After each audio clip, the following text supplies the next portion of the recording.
नमस्कार, आप देख रहे हैं 7 टीवी भारत। 7 टीवी भारत के खैर खबर में आज हम बात करेंगे महाराष्ट्र की। देवेंद्र से देवा भाऊ तक निकाय चुनाव की जीत से महाराष्ट्र की सियासत के धुरंधर बने फडणवीस। आखिर कैसे? महाराष्ट्र के नगर निगम चुनाव में बीजेपी के नेतृत्व वाले महायुति गठबंधन ने 29 में से 25 नगर निगमों में जीत दर्ज कर करीब 80% निगमों पर कब्जा जमाया है। गाँव से लेकर शहर तक सत्ता पर बीजेपी की पकड़ अब मजबूत हो गई है। बीजेपी अकेले दम पर 7 नगर निगमों में बहुमत में आई और कुल 1425 सीटें जीती। हालांकि उसका वोट शेयर अब भी करीब 28% ही रहा। महाराष्ट्र में हुए नगर निगम चुनाव के नतीजों में कोई चौंकाने वाली बात सामने नहीं आई। भारतीय जनता पार्टी के नेतृत्व वाले महायुति गठबंधन ने जिन 29 नगर निगमों में चुनाव हुए उनमें से अधिकतर में बड़ी जीत दर्ज की है। इसके साथ ही महायुति ने गाँव स्तर की पंचायतों से लेकर बड़े शहरी नगर निगमों तक राज्य की लगभग पूरी शासन व्यवस्था पर फिर से नियंत्रण हासिल किया है। अगर विपक्ष समय रहते अपनी रणनीति में समझदारी से बदलाव नहीं करता है तो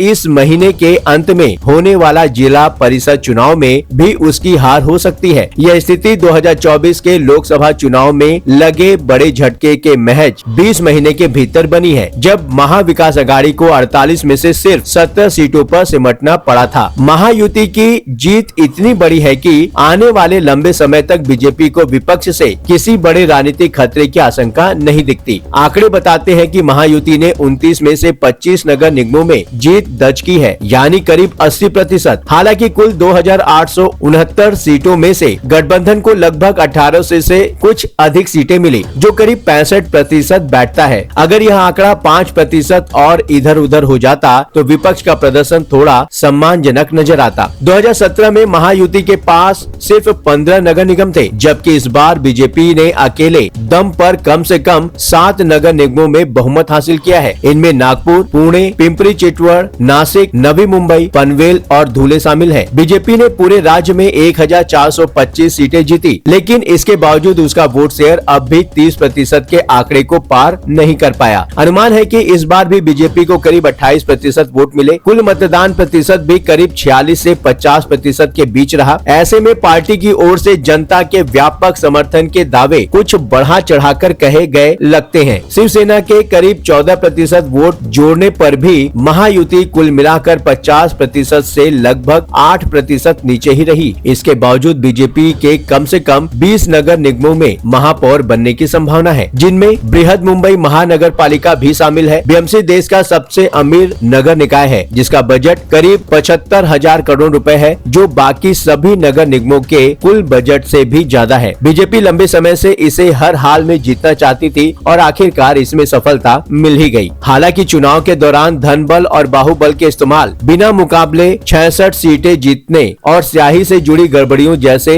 कई आरोप लगे, फिर भी बीजेपी अपने रास्ते से नहीं डगमगाई। पार्टी के पुराने समर्थकों में नाराजगी और बाहरी चेहरों को टिकट देने को लेकर असंतोष भी नतीजों पर ज्यादा असर नहीं डाल सका। पुणे, पिंपरी चिटवड़ और नवी मुंबई जैसे शहरों में महायुति के घटक दलों के बीच आपसी आरोप प्रत्यारोप भी बीजेपी की जीत में बाधा नहीं बने। ठाकरे बंधुओं का साथ आना भी कोई खास असर नहीं दिखा सका। करीब 2 दशक बाद उद्धव ठाकरे और राज ठाकरे एक मंच पर आए और ठाकरे ब्रांड को फिर से खड़ा करने की कोशिश की, लेकिन बीजेपी ने शिवसेना यूबीटी को सिर्फ 65 और महाराष्ट्र नवनिर्माण सेना को 8 सीटों पर सीमित कर दिया। बीजेपी ने जानबूझकर प्रधानमंत्री नरेंद्र मोदी और गृह मंत्री अमित शाह को प्रचार से दूर रखा, ताकि मराठी मानूस के मुद्दे पर ठाकरे बंधुओं को अतिरिक्त फायदा न मिले। मुंबई में उद्धव ठाकरे की शिवसेना ने शिंदे गुट से बेहतर प्रदर्शन किया, लेकिन 2017 की तुलना में उसकी सीटें 19 घट गई। मराठी मानूस का मुद्दा मराठी मतदाताओं को पूरी तरह साध नहीं पाया। हालांकि गैर मराठी वोटरों का झुकाव पहले से ही बेहतर की ओर माना जा रहा था। ठाकरे बंधुओं की सीमित सफलता का एक कारण उनका देर से साथ आना भी माना जा रहा है। शिंदे गुट की शिवसेना ने राज्य में 397 सीटें जीती, कांग्रेस को 324 मिली, अजित पवार की राष्ट्रवादी पार्टी को 160 सीटें मिली, जबकि शरद पवार की पार्टी को करारी हार का सामना करना पड़ा और वह सिर्फ 36 सीटों पर सिमट गई। एआईएमआईएम ने भी सभी को चौंका दिया। इस बार इन चुनाव में एक चौंकाने वाला पहलू असदुद्दीन ओवैसी की पार्टी एआईएमआईएम का प्रदर्शन रहा। पार्टी ने 2017 की तुलना में अपनी सीटें 81 से बढ़ाकर 126 कर ली। इससे कई जगहों पर बीजेपी को अप्रत्यक्ष फायदा हुआ। मुंबई में मुस्लिम बहुल इलाकों से से 8 सीटें जीतकर इस पार्टी ने शिवसेना, यूबीटी, कांग्रेस और शरद पवार के वोट गुट के वोट काट दिए। पार्टी को सबसे ज्यादा 33 सीटें छत्रपति संभाजी नगर में